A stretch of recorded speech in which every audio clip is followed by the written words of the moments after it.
Hello, my name is Una Jiggins and I'm a research fellow from Netwell Casala in Dundalk Institute of Technology.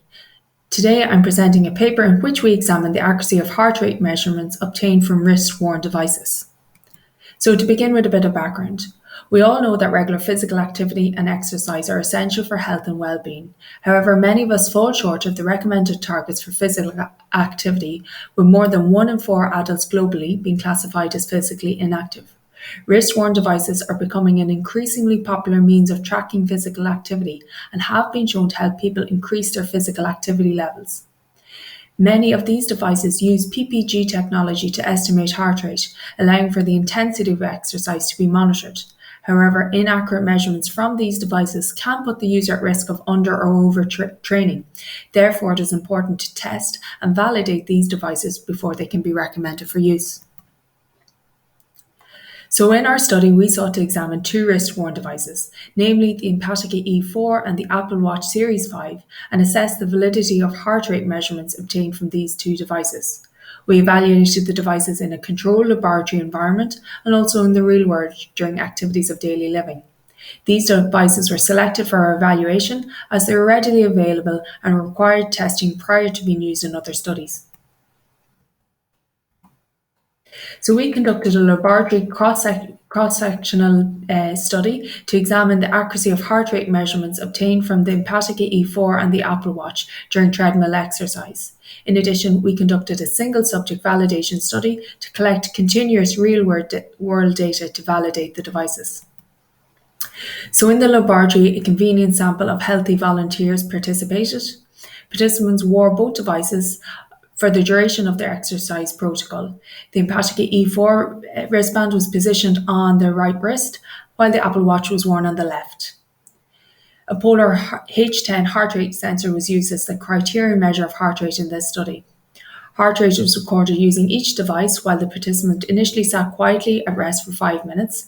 They then moved on to the treadmill where they undertook an exercise protocol consisting of 5 minutes walking at 4 kilometers per hour, 5 minutes jogging at 7 kilometers per hour, and finally 5 minutes of running at 10 kilometers per hour. For the real-world validation study, a single subject who also participated in the laboratory study took part and tested both devices under free living conditions. So the participant wore both devices for a 12-hour period and used a digital notebook to document all activities undertaken, and the activities were classified under 5 domains of sitting, standing, walking, running, and activities of daily living. Again, in this study, the Polar H10 was used as the criterion measure of heart rate. Following data collection, data from all devices were synchronized with their respective applications and downloaded for analysis. For the laboratory validation, data from all devices were time-aligned and split according to the 3 5-minute stages of the exercise protocol.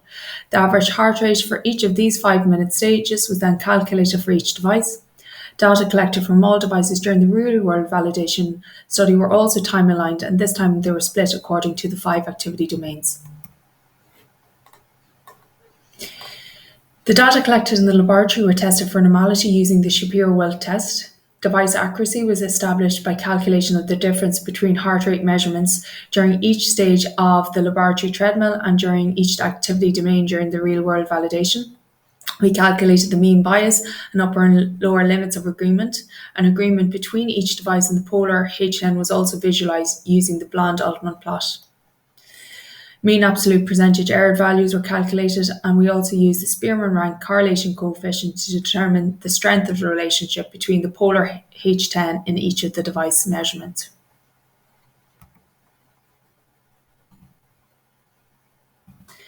Now looking at our results. So in the laboratory, 11 participants enrolled in this study and 10 completed the protocol.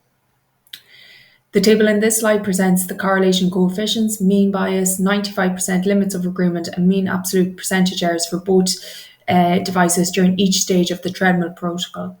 So we can see across all stages of the protocol, the Apple Watch demonstrated a small mean bias.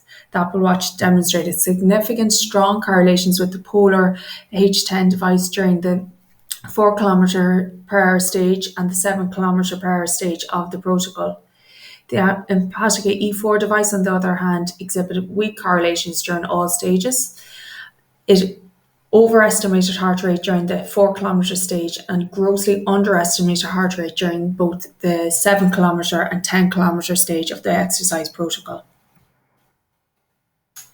So in this slide, the Bland-Altman plots are shown here, outlining the distribution of the error for each device during each stage of the treadmill protocol.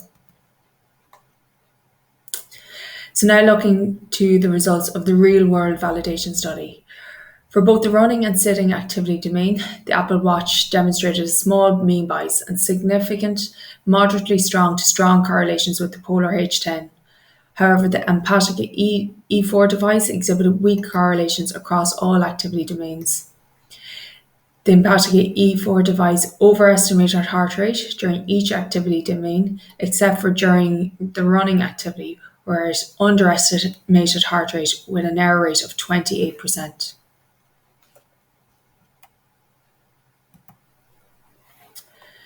So the findings of these investigations indicate that of the two devices studied, the Apple Watch provides the most accurate measure of heart rate relative to the criterion in both the laboratory and during free living activities. The Empatica E4 device does not accurately measure heart rate during treadmill exercise nor during free living activities. In the study, the mean bias of the E4 device increased substantially as the level of activity increases. And even during non-strenuous activities, such as sitting and the activities of daily living domain, the mean absolute percentage error was also observed to be outside an acceptable range. A possible explanation for the poor performance of the E4 device during the sitting domain was that the device was worn on the participant's dominant wrist, and tasks such as desk work and typing were classified under this activity domain. So there are a number of limitations to this work which should be acknowledged. Firstly, the laboratory study examined a small sample of healthy adult volunteers who exercised in a controlled environment on a treadmill. Previous work has shown that the type of activity influences the accuracy of heart rate measurements obtained from wrist-worn devices. So future studies should examine the accuracy of heart rate measurements from wrist-worn devices during a range of different activities. The sample included in the laboratory study was a convenient sample of healthy younger individuals who engaged in regular exercise and were within a healthy body mass index range. Therefore, the results cannot be generalized to older adult age groups or to individuals of other body sizes.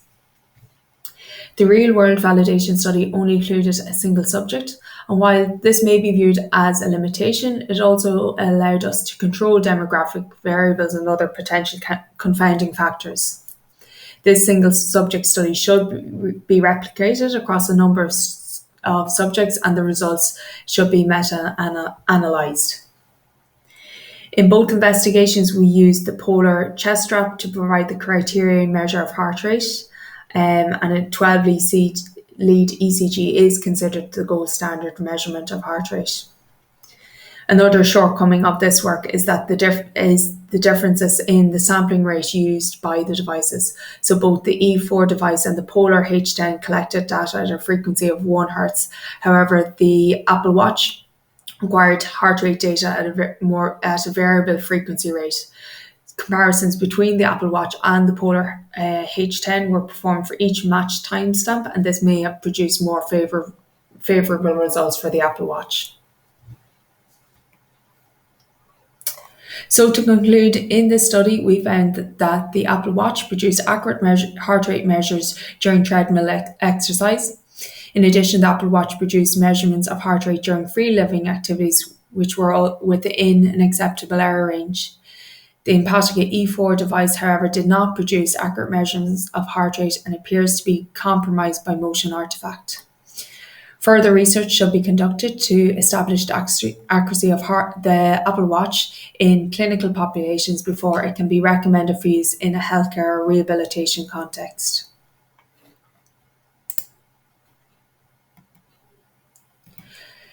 So I'd like to acknowledge the funders of this work, and thank you for your attention.